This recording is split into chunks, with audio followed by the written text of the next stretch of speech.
Thank you guys for being willing to chat with me today. I gave this presentation for the National Collegiate Honors Council, and I'm excited to be able to share it with y'all today. I think we're recording it so we can put the video on YouTube maybe and share it with people who weren't able to make it this morning.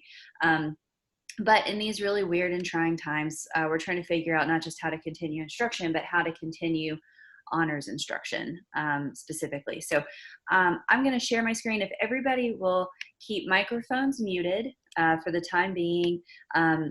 If you look at the bottom of your screen, there's a chat feature. So if you have questions, you can send questions in chat, and we will try to catch all those questions towards the end. And then if there's time to just discuss at the end of the presentation, then we will do that.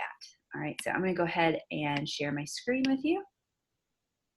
So thinking about what online honors education might look like, I think there's realistically some fear about how we do the things that we like to do in an honors course if we have to put that online. And Cleveland State has been in kind of a fortunate situation this semester in that we started our kind of online honors initiative earlier this year with the plan, with the intention of saying, you know, we have students who are very high achieving and engaged students, and they would like to be involved in honors, but they are not available for on-ground classes. And this is true at a lot of community colleges, right? You have people who work several jobs or who have families to take care of, who cannot just kind of come to campus during prime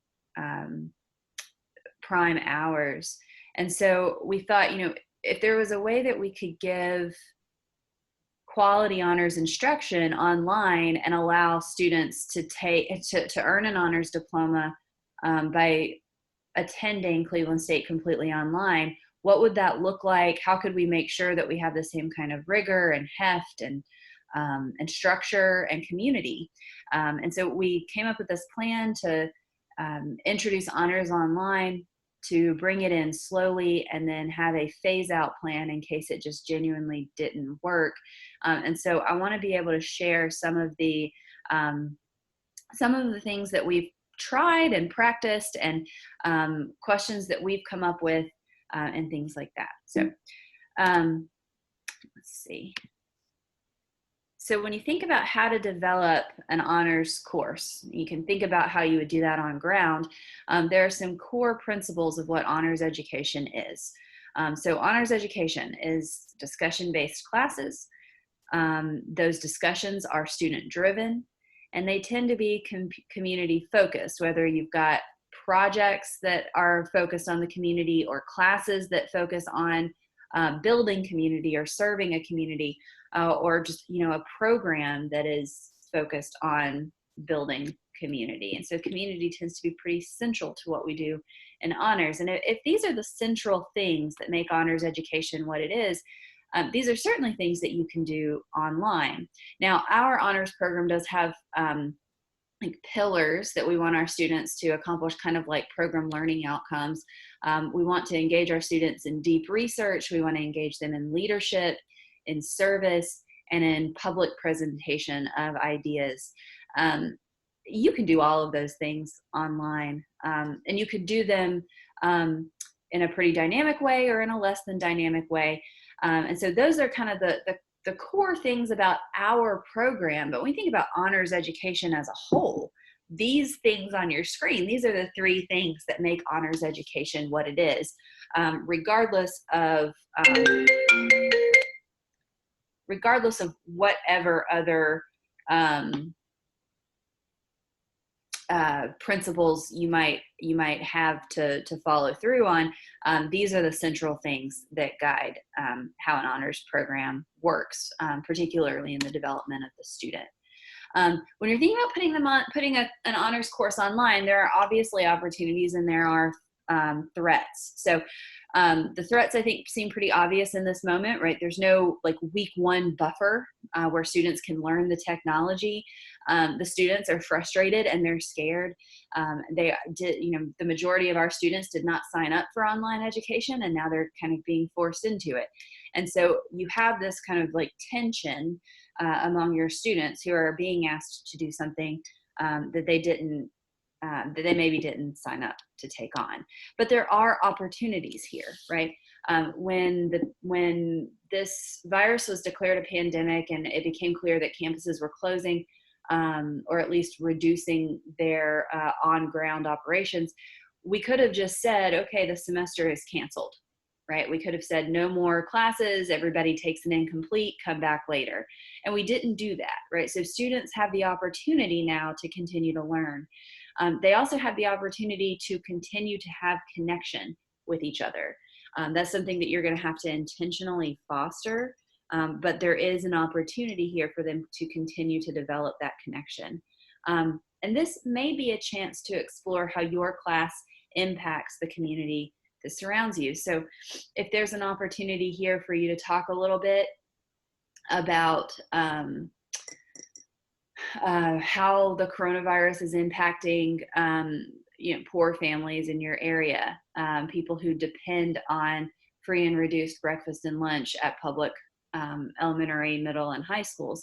If that works its way into your subject matter, that's an opportunity to talk about how this weird and unprecedented time is impacting people outside of maybe our personal experience with the pandemic.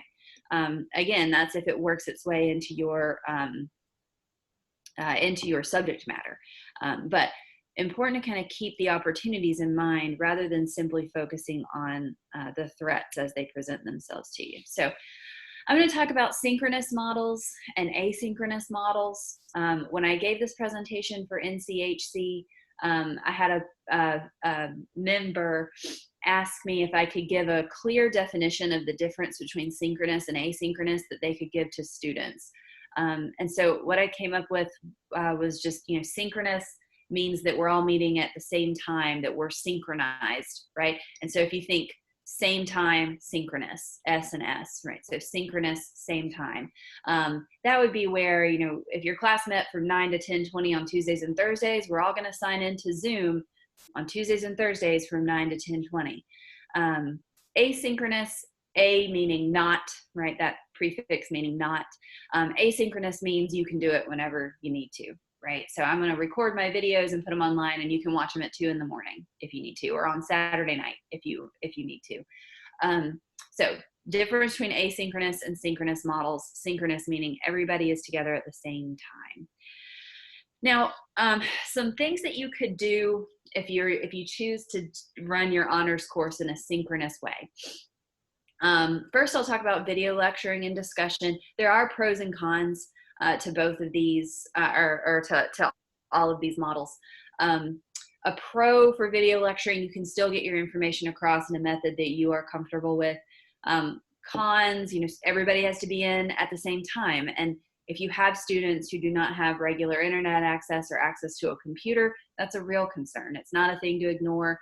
And they might not be able to, if their whole family is sharing a computer and they have 3 kids all in different grades or all in different classes, probably not realistic for that student to be signed in all the time in a synchronous model.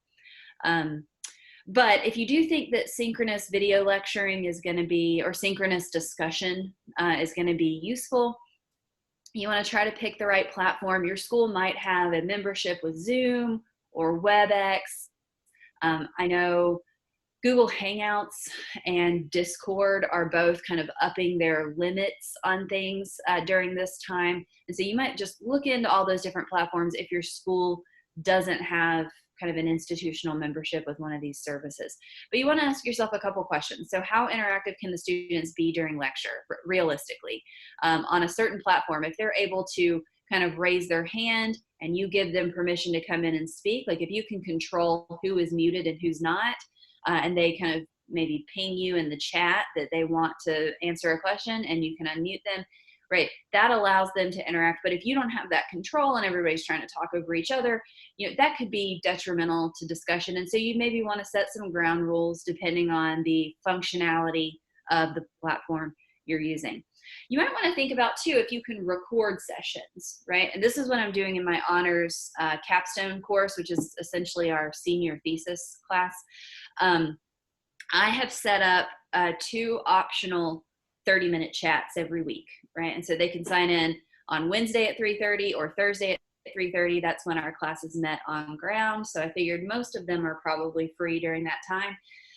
They can sign in, but I'm not making it a requirement. But I am telling them, as of now, we're going to have to present our capstone presentations via Zoom at the end of the semester, and you're going to want to be familiar with this technology. And so kind of giving them incentive to sign in and ask me questions. And I'm also telling them, y'all kind of like seeing each other every week. And if you could sign in and just ask some questions and interact, maybe during one session, we don't even talk about capstone, right? And that would be okay. If y'all need to talk about struggles that you're having or questions that you've got, or just, want to rant about how hard it is to use the library during this weird time, I can help you figure out how to use the library. I can help answer those questions, right? But I know that all my students are not going to be able to do that.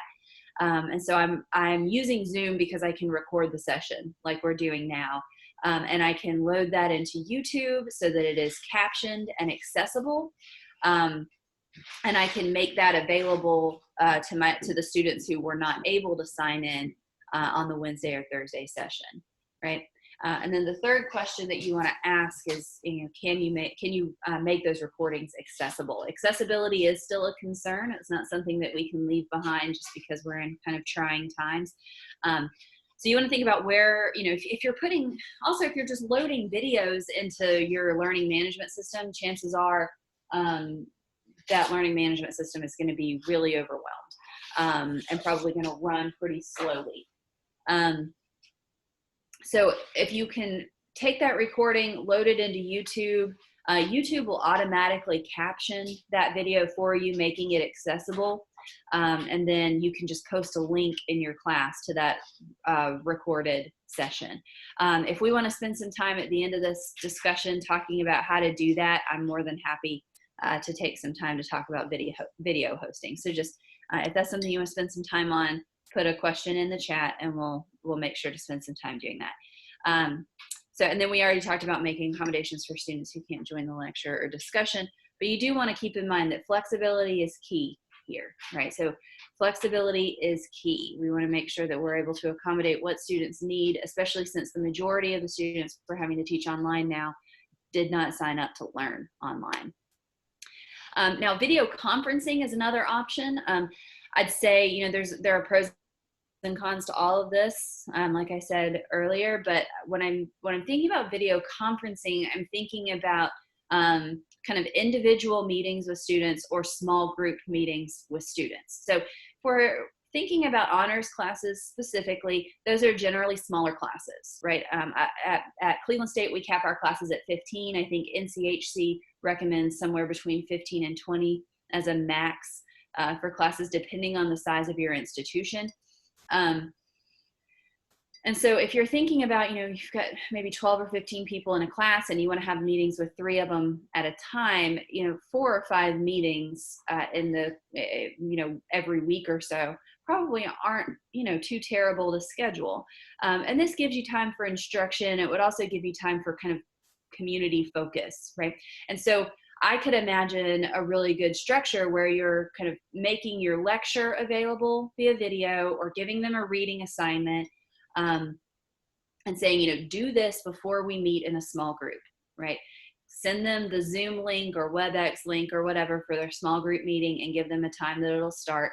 And then with those 3 to 5 students, maybe go over the main points of the lecture or answer questions that they have or, maybe what things your students generally have a problem with in this lesson or reading assignment, and you can make sure you hit those in an interactive way.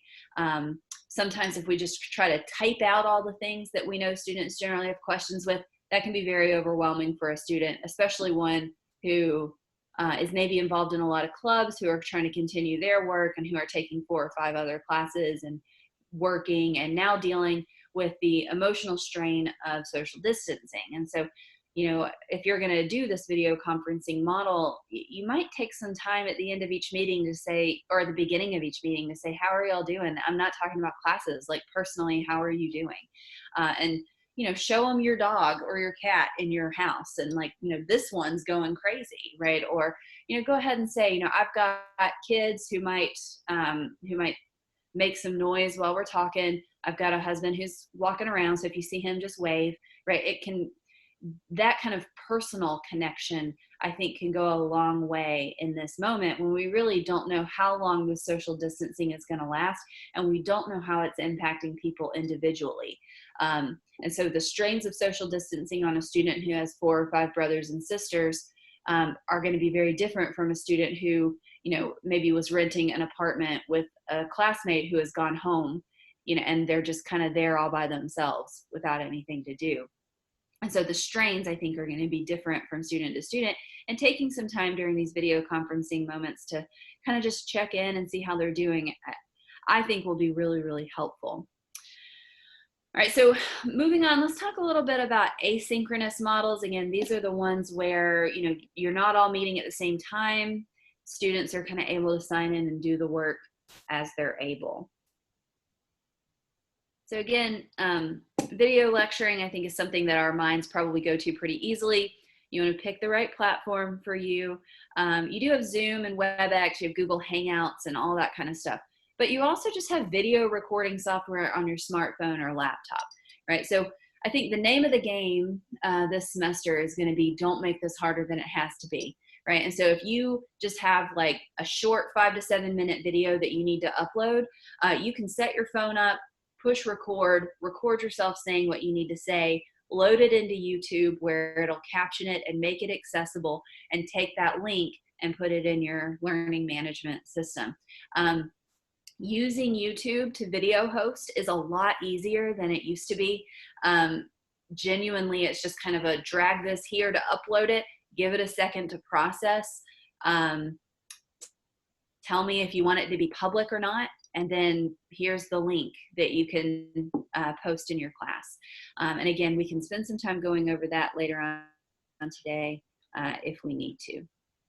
You want to keep these lectures short. We know that you know, student investment or interest or attention span or whatever you want to call it for these videos is going to drop off after about 5 to 7 minutes. And so you can take the route where you tell your student, you know, I'm sorry, but this video is 30 minutes long and you're just going to have to watch it, right? Or you can say, you know, this video is 5 to 7, or this video is 30 minutes long. It's hard to watch a video like this for more than 5 or 6 minutes at a time. So maybe like every 5 minutes, push pause, take some notes, stretch your legs, go to the bathroom, get something to drink, right? But every 5 or 6 minutes, you just need to take a little bit of a break. So you can address that stress with them so that they know, oh man, I cannot focus on this. I guess I'm not cut out for online learning.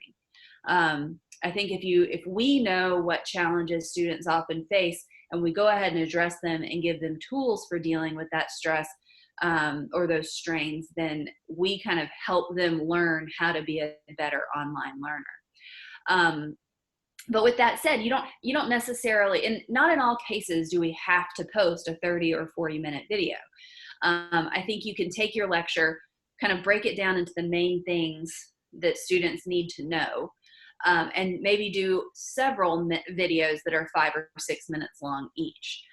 Or you can take your full lecture and just focus on the things that students tend to have a harder time with, right, when they read that assignment. And so maybe you don't have to cover everything that they've read, but just the stuff that they tend to have a harder time with, right?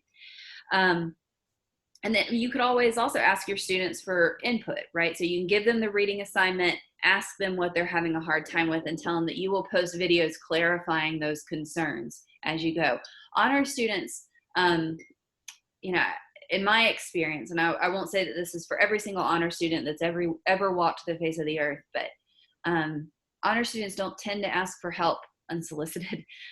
They tend to assume that asking for help means that they're not cut out for this work, or that they're bothering you, or that they should have just been able to figure it out on their own. And so if you can, as their instructor, if you can continue to say, I'm here for you, please ask me questions, let me know what you're having a hard time with, I want to help you out, tell me what lectures you need. I want to put 3 or 4 lectures up this week, but I'm going to do them based on what you need. Send me your questions, right? If you can make it either welcome, or if you can make asking questions just a part of the class, I think that goes a long way. And it teaches them how to be engaged students with some stake in the class too.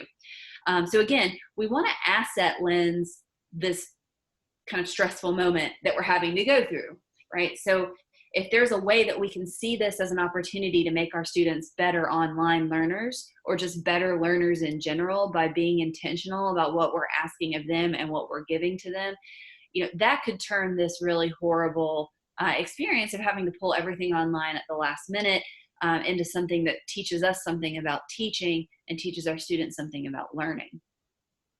Now, my last suggestion here on this slide is that you might have students record instruction and post it for the class to review or comment on. You might have students say, oh, I have no idea how to do that. And you can respond with, what if you wanted to send a video of yourself to somebody? What if you wanted to send a video of yourself on Snapchat? What would you do for that? And they'd say, well, I'd probably just flip the camera on my phone and send a video of me doing a thing. And you can say, well, then I would do that for this lecture. And then you can kind of give them directions on how to host that on YouTube and send the link, right? Those directions I think would be pretty simple to write out once you've gotten yourself familiarized with that process. So just an idea, if you want to keep students engaged in the online, or if you want to keep students engaged in the instruction of the content while you're moving your stuff online. So if you're doing these video lectures, I would recommend supplementing those in some way. When you think about how you supplement a lecture, I think discussion is the first thing that comes to mind. And when we're thinking about online classes, discussion boards are probably the first thing that you think of. But I also want to talk through chat groups and team-based essays or reflections a little bit this morning as well. So chat groups can be kind of synchronous, kind of asynchronous as well. Our honors program uses GroupMe. It's just a group texting app. It's a free app to download. It's a free account that the student sets up. You put everybody in a group and they can talk just like they're in a group message. We've also used WhatsApp. There's also Remind 101. So you might just want to look at those and see what seems like it'll work for you. There aren't huge differences between them. Remind 101 is a little less interactive. It can be more of a just like sending text reminders to students rather than actually having a group discussion. WhatsApp will work overseas if that's important to you for later.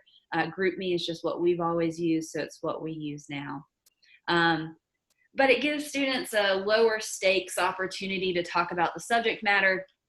It might give you a chance to kind of see what they're struggling with the content or the design. If you're fairly silent in that group, they might forget that you're there, and talk a little bit about like, I cannot figure out where this test is, and then you would know to go in and make it a little clearer or to send them direction or something like that. So that's an option, not necessarily something you can grade, but it does give them a sense of community and a kind of lower stakes opportunity to talk about some stuff.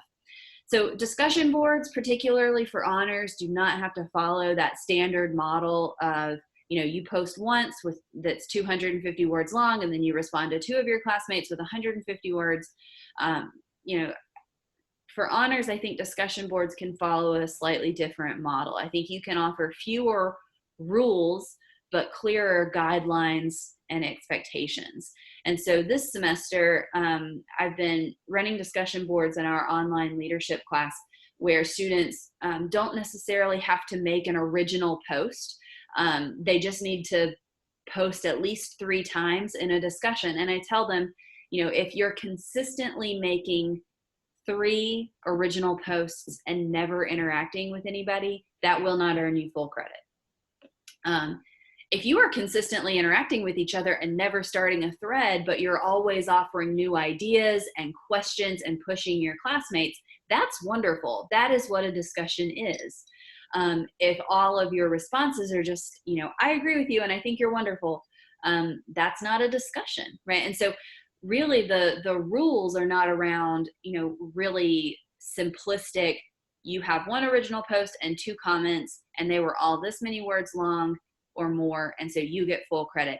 It's really more qualitative than quantitative. And so I can tell students, you did your minimum number of posts, but you did them all on the same day, 10 minutes before the discussion board closed. That's not a discussion. And all you ever said was that you agreed with everybody. You can't agree with everybody in this classroom. That's not physically possible. And so giving them clear guidelines and expectations about what I want that discussion to be, I think kind of lifted the need for those hard and fast rules. And I'll tell you, I have seen the best discussion boards in this class this semester that I have seen in my entire career of teaching online. It's been absolutely fantastic. And I'd be happy to send out my discussion board assignment that includes sample discussion board posts for students, sample like what they might expect from an instructor giving a response to a discussion board post, and things like that. I'd be happy to send that out if we think that that would be useful. There are ways to design student-led or student-designed discussion board topics. Melody, who is on this call, does these in her honors online classes often, where the students have to kind of be in charge. I think a student-led discussion board is one where the students are kind of in charge of moderating the board, right? So they have to comment a lot. They have to connect ideas among students. They have to prod students forward a little bit more than they normally would. And so they're in as kind of a moderator of that board. A student-designed discussion board, and if we've got time for questions at the end, I think it would be good if Melody were open to talking about her student-designed assignment. I'd be really open to her sharing that. But her student-designed assignment is that the student kind of has to pose the question that they want the class to be dealing with in that board. Melody has to approve it, and so she'll kind of maybe offer some suggestions for, building on this or changing that, or what if you brought in this theory before the question is ready to go. And once it is, that becomes the discussion board for that unit, and then the student kind of has to moderate and maintain the discussion, right? So those are ideas for making students a little bit more involved in those discussion boards. Regardless of whether you're doing something that's student-led or student-designed or not, instructor involvement is going to be key here, right? I have heard from many students, there are different ways to approach discussion boards. Some professors like to be very involved. Some like to stay out of it and just see the discussion take place. I have not talked to a single honor student about discussion boards who didn't say that it meant a lot to them when an instructor was present in the board, right? That it meant a lot to them when the professor asked questions or offered a push here or there, maybe not constantly correcting people and telling them that they're wrong or saying, did you even do the reading, right? So they're not looking for people to like rule with an iron fist, but they do want to see a professor who's present and asking questions and trying to create that kind of Socratic method of, okay, well, but what about this? What about this character? What about this theory? Have you thought about how you would apply it in this situation? When they see that involvement, it communicates that to them that the professors genuinely care about how the class is going. The other way, I think, to kind of supplement your lectures or instruction is through team-based writing. Now, I've assigned this in my early American literature class for honors, and I've assigned it in my honors leadership class, both online. When you introduce the assignment, students always say the same thing. I hate group work. I always end up having to do all of it myself. And so I'm happy to share all of the documentation that I have for this assignment, the assignment sheet, and then all the pieces that you see under this accountability model, the contract, the evaluation forms and all of that. But the assignment sheet addresses that fear, right? That I hate group work because I always end up doing it all by myself. So the assignment sheet says, it is a time-honored tradition to just bemoan group work. And so we can go ahead and do that if we need to, but do it quickly so that we can get on to doing the group work, because like it or not, working as part of a team will be part of your job. More than likely. I'm having a hard time coming up with a career where you wouldn't have to effectively work as part of a team. Now there are, you can always, do a really poor job of working as part of a team. But you will get further, you will enjoy your coworkers more, and your coworkers will enjoy you more if you are taught how to work as part of a team. And so we go through some of the things that make group work fail, right? And so when a professor just says, all right, the three of y'all, you're going to complete this project. I'll see you in 2 weeks. Those three students who have been thrown together in a group project, they don't know each other necessarily, and they don't have any trust with each other. And so one mishap just kind of confirms that, group work never works. I always end up doing it all by myself. They don't have clear expectations for each other. And so if one student is thinking, well, this isn't due for 2 weeks, so I'm going to do the reading this weekend, but the other two students are thinking, we only have 2 weeks, we need to do the reading today, but they never communicate that with each other, that one student who is thinking it was reasonable to wait until the weekend is going to really let the other two down and not really understand why.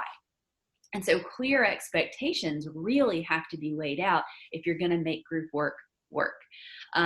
Done well, teamwork can build community, it can build teamwork, and it can build leadership, right? It can teach students that they are not there to steamroll or take control. That is not what leadership is. Leadership is bringing a team together, right? It's not stepping out when you feel slighted. It's not saying, okay, well, I'm just going to disengage and I hope they get the essay together. And it's also not saying, y'all don't know what you're talking about, just let me do it. Right. That does end up being kind of a self-fulfilling prophecy for some of our students. So we follow this accountability model. We start with the contract, right? And so there's an assignment sheet for writing the essay, and there's an assignment sheet for writing the contract, where we kind of walk through what the contract is supposed to accomplish. And that is where they lay out expectations for each other, a communication plan, what happens if one of them doesn't do a thing that was assigned to them, how they will try to resolve conflict before they bring the conflict to me. And then they have to, the contract that they're filling out is basically just it's a template that they're filling out. And then they all have to sign it and submit it to the Dropbox. They don't have to sign the same one, right? They don't have to scan it and send it back and forth or get together to sign it. They all just sign an individual contract that matches that of their teammates, and they submit it. And I review their plans and tell them, I got one once that said, we're just going to see what happens as far as like who's going to take on what. I think we know each other pretty well. We're just going to figure it out. And my comment on them was, just to be honest, this terrifies me. Let's see how it works out. And it didn't work out.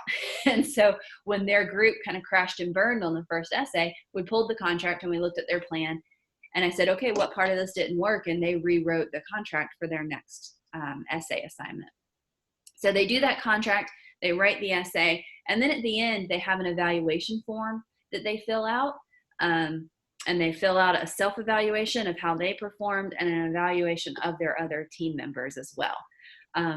The contract and the evaluation form are mostly just completion grades. They're low stakes. They have to complete them, but they both give me a sense of, if it becomes pretty clear from those two documents if a student was not engaged or if they were steamrolling, right? You can kind of see in the way that they're talking about their plans and the way they're evaluating themselves and each other, who has a realistic understanding of their involvement in a group and who doesn't.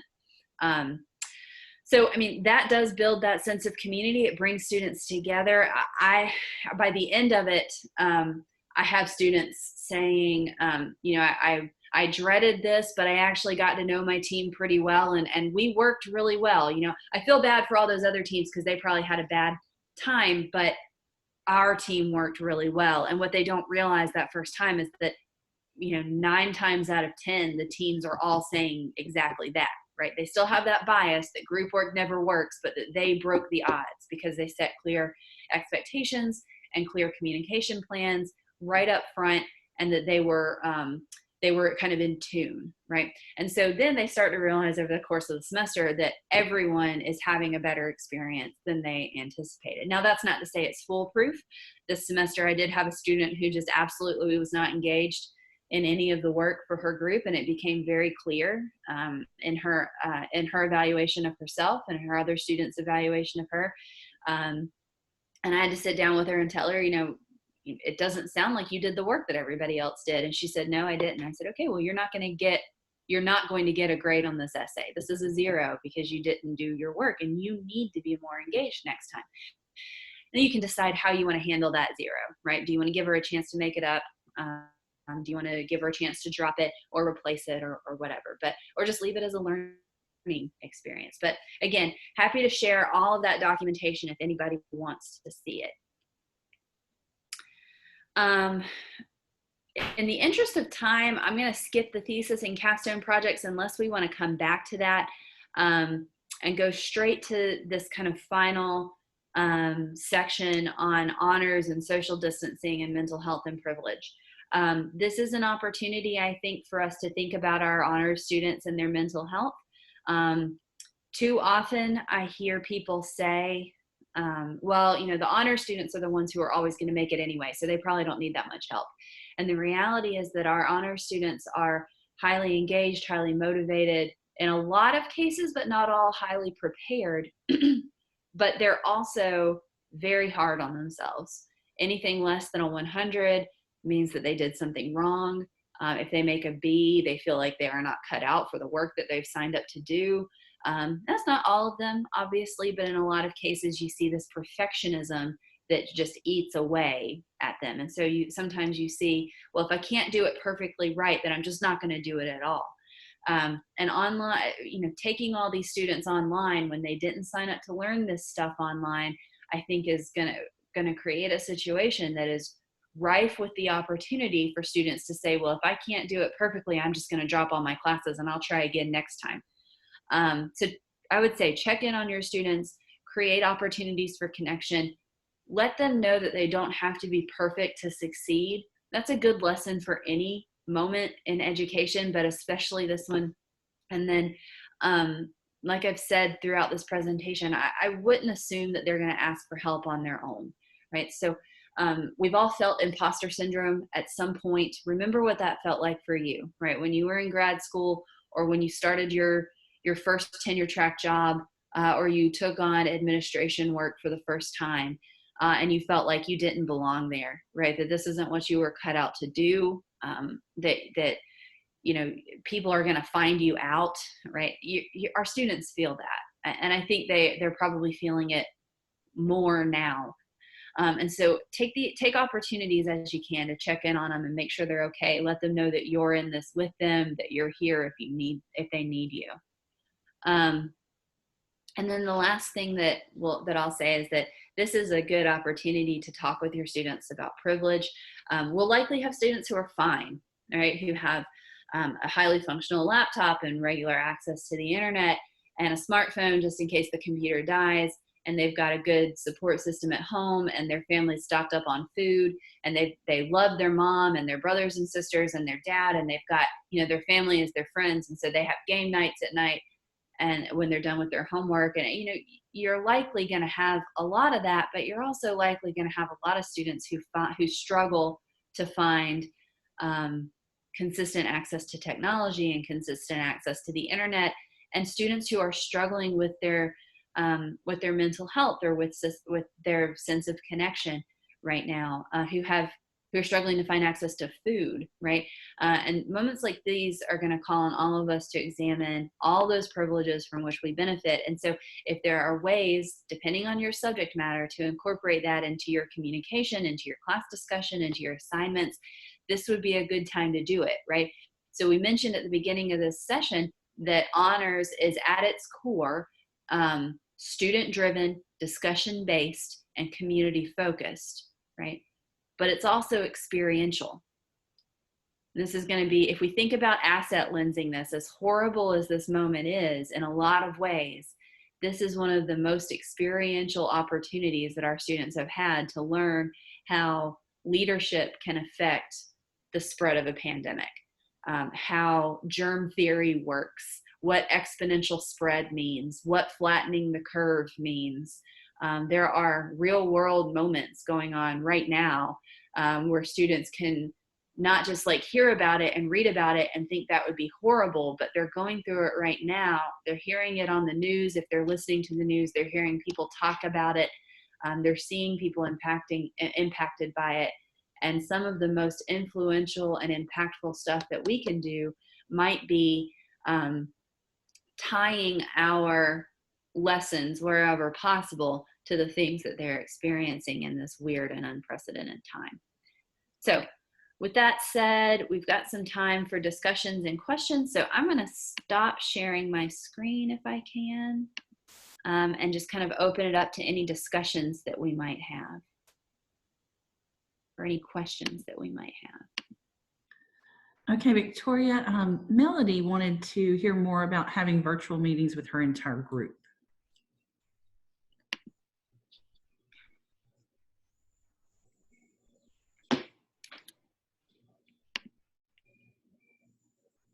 Did y'all happen to hear me?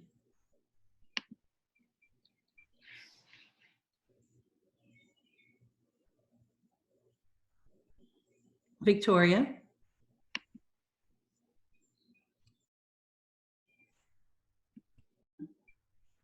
Victoria, can you hear me? Hello? Yes, can you hear me? Okay. Yeah, I can, sorry. Okay, just making sure. My phone rang while I was giving the presentation, so I silenced my computer. Okay. Melody was curious about hearing more about having virtual meetings with the entire group. Okay. So there are a couple different ways that you could handle that. So Melody, our institution at Cleveland State has the membership with Zoom. If you need more than 40 minutes, then you want to contact Ashley Rayburn and he can get you kind of the advanced membership for the day. But if you think 40 minutes is enough, just be aware that at 40 minutes it'll shut off.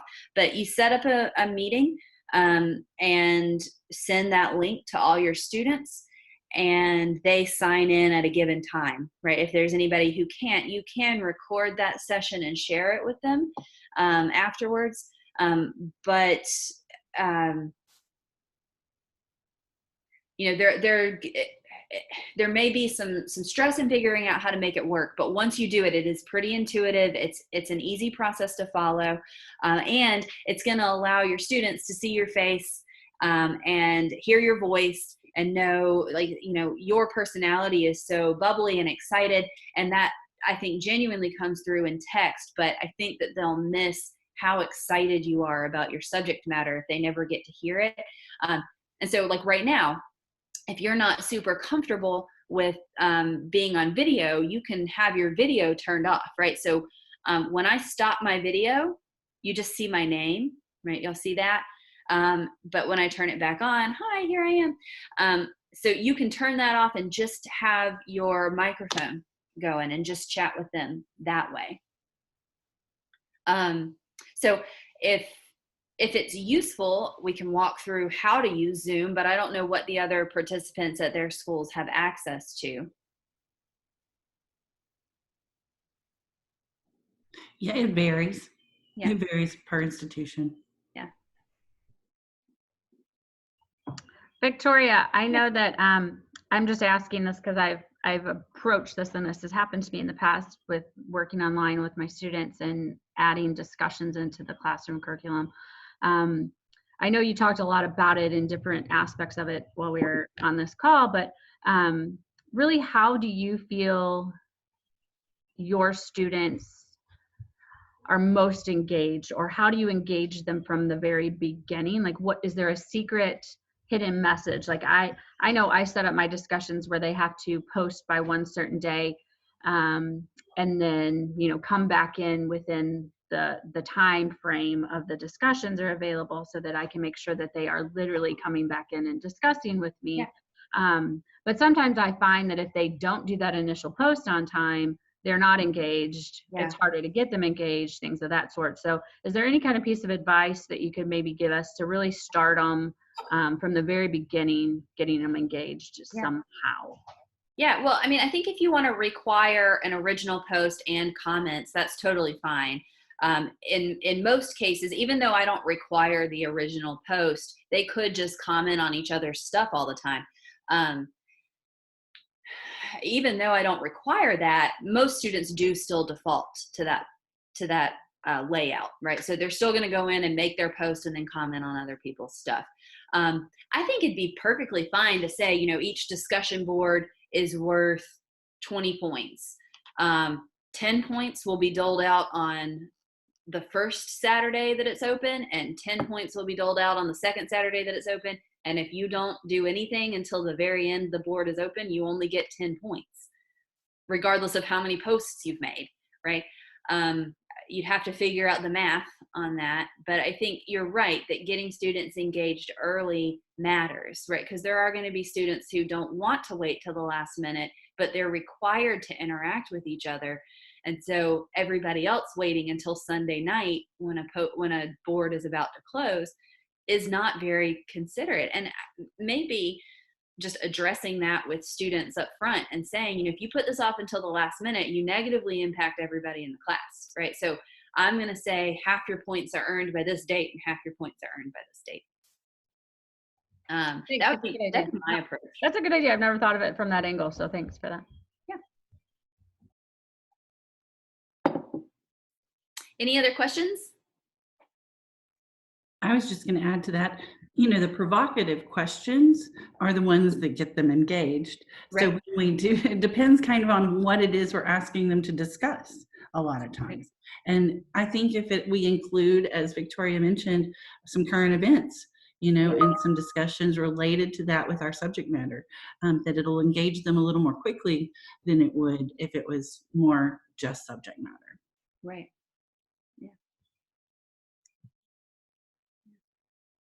And I think also, if you're able to do some small group discussions via video, kind of like this, you're able to say, Melinda, I haven't heard much from you today. Do you want to jump in? Right. You can encourage them to come into the conversation. You can pose specific questions. I met with my capstone group yesterday. Just whoever could sign in, kind of impromptu. Of my 23 students, I had 11 sign on, which is pretty good odds at the last minute. And I mean, we spent a good 10 minutes talking about why the campus was closing, or why the physical structure was closing and going online, and what we're trying to do in flattening that curve and the impact on the healthcare system. And I felt like that was a useful conversation to have with them. And, it took 10 of my 30, 45 minutes that I had open that I was hoping to talk about capstone, but it was useful, right? And they were, pretty worried, I think, and trying to figure out how to talk to somebody about, what the campus was doing and why they were doing this to them. And I just don't know that we would have gotten into that if we had relied solely on a discussion board or email. And so those kinds of opportunities, I think, are going to be really valuable. That's a great point, Victoria. I just have to add, Victoria, or maybe ask you even a question. I'm just saying, because I had a student, a non-traditional student, call me or email me earlier this week and say, I'm lost. I started this semester barely even know how to turn on a computer because it's been so long since I went back to school, kind of issue. But she really, you can tell she has the work ethic and she really wants to do well in her courses. Mm-hmm. And so I believe this time has kind of sent a little bit more fear into her and put a little bit more fear in her. And so I literally sat with her on a conference call just like this. I actually did a Google Meet so that I could take over her screen and literally just walk her through it. Oh, good. And so have you seen that with honors courses at all, or with the non-traditional type of student, that this is affecting them in a different way, or we should approach them in a different way, or just thinking from a non-traditional standpoint. Yeah. Yeah. So you know, I always hesitate to say this too forcefully, because I never want to seem like, you know, these are my honor students and they're my babies, and so I'm coddling them, and everybody needs to just be nice to my students. And I don't mean that, but I do think that our students are going to fall into, I worry that a lot of our students are going to fall into this trap of feeling like, if I can't do it perfectly, I just won't do it, right? I don't need to do it. I don't need honors. I don't need a capstone. I'm just going to call it quits on this semester. I'll come back in the fall. This is insane. And it is insane. I mean, it is a crazy time. I mean, so I worry that because it won't be perfect or what they expected, they won't take the risk. And so I think if we keep that reality in mind and approach it with this, you know, they're doing this out of fear. They're reacting that way out of fear. If we approach it that way, we can quell those fears. So we can tell them, you know, I'm in your corner. I've made these adjustments because I think it's what's best for the content and for you. And if you have questions, I have office hours. Give me a phone call, right? Or send me a text message. I'll call you, right? We can get this figured out. Generally, it's just a matter of figuring out the processes that you're not familiar with yet. So, you know, when we had that meeting with my capstone students yesterday, I took another 5 or 6 minutes just to tell them, you know, tell me what your fears are. What are you afraid of? And we wrote the fears down in the chat. And I said, you know, I'll go ahead and put my fear here. My fear is that I will lose a capstone student who is totally capable of doing this just because they're afraid. And I don't want that to happen. You know, if you decide that you need to step out for any number of reasons, we can talk about them, but please don't do this just because you feel like you won't make an A on this project. And I think that kind of honest discussion about, you know, this is not going to be a perfect semester. It already isn't, right? That ship sailed, right? And the reality is that ship sails day 2 of every single semester that you ever teach or learn. This one is just really obvious. Does that answer your question, Marcy? Yeah, thanks. I mean, I really do think we just have to be very, very open to different ways of communication is the bottom line. And so, I mean, something as simple as just jumping on even one-on-one and taking that extra time when a non-traditional student, I mean, everyone's not working, but this student happened to actually work in a factory that was still working. And wow. so I took extra time out of my evening that I would usually be with my family to really sit with her for an hour and make her feel more comfortable. And so that it's just new on my brain. So I was just thinking that as we were talking about this, I think some non-traditionals have some different things we need to think about, honors or not honors, that they are handling and going through right now, that we need to really really think about how we approach our teaching with those types of students and the things that we're allowing them to do and not do as we move forward with this crisis. So yeah, no, thank you. I appreciate it. Thank you. For those of y'all who just joined this meeting today and have maybe never set up a Zoom meeting, just for the last couple minutes that we've got scheduled, I'm going to share my screen again and kind of walk you through how you would set up a Zoom meeting for a class, if that's useful. So let me do this. All right. So we're back to my Google presentation. There's probably a million better ways to do this, right? But I just go to zoom.com, and then there will be a place here to log in, right? Once you log in, right, if you don't have an account, you'll set one up. Chances are you have one through your school, so talk to your Center for Teaching and Learning, see if that's a good contact. So I sign into my account, and then there's this link up here that says schedule a meeting. So if you click on that, you would name the meeting, right? So maybe it's week 10 psychology discussion, right? You can give a description here if you think that's useful, right? But let's say that you want to have this discussion this coming Monday at 2 p.m., right? You'd set the amount of time. Now, if you only have this kind of basic plan, you would set it for, I usually set mine for 30 minutes, knowing that I've got this 40-minute max. But you do have the opportunity to kind of, if you have an institutional membership, you can extend that, right? Make sure you set your time zone correctly. I am in Eastern time, so that's right. I usually turn this password thing off just because it's going to generate a link, and I'm going to make that link available to my students. So I don't feel that it needs to be password protected, right? Then I'm going to save it, right? And from here, I can just copy the link, right? And paste that into my class as a link, right? Or I can copy the invitation, which will look like this. It has got all this language. Victoria Bryan is inviting you to a scheduled Zoom meeting. Here's the topic. Here's the time and date. Here's the link. Here's the meeting ID in case you need it. It's got all this information that may be overwhelming to students if you send all of it. So I generally just send this link to them.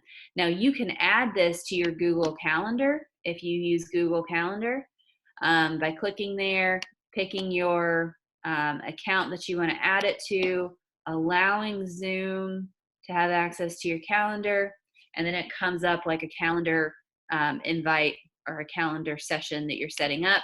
Now I could invite Melody to this, I could invite Marcy to this, I can invite Melinda to this. It's a very M-centric group.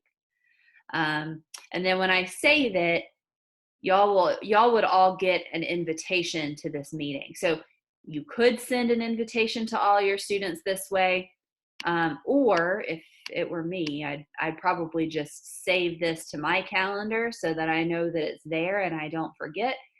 And then again, I would post that link in the course. And I can show, well, I can show you what I would do in eLearn in our D2L system. So let's say that I was going to put this in my leadership course, right?